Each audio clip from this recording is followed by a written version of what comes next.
నేటి ఉదయం తిరుమల తిరుపతి దేవస్థానం పాలక మండలి సమావేశం కానుంది. టీటీడీ చైర్మన్ బిఆర్ నాయుడు అధ్యక్షతన ఈ సమావేశం జరుగుతుంది.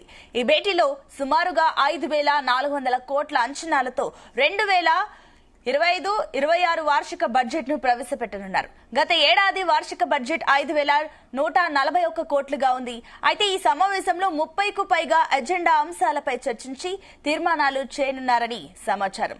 సీఎం చంద్రబాబు తిరుమలకు వచ్చిన సందర్భంగా దేశంలోని అన్ని రాష్ట్రాలలో శ్రీవారి ఆలయాలను నిర్మిస్తామని ప్రకటన చేశారు.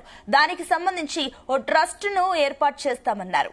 ఈ అంశంపై కూడా ప్రధానంగా చర్చించే అవకాశం ఉందని తెలుస్తుంది. శ్రీవారి కైంకర్యాలకు ముడి సరుకులు కొనుగోలు కోసం నిధులు విడుదల చేయనున్నారు. దీనికి తోడు ప్రైవేటు బ్యాంకుల్లో ఉన్న టీటీడీ డిపాజిట్లను వెనక్కు తీసుకుని జాతీయ బ్యాంకుల్లో డిపాజిట్ చేయాలనే నిర్ణయంపై నిపుణుల కమిటీ సిఫార్సులపై కూడా చర్చించనున్నారు.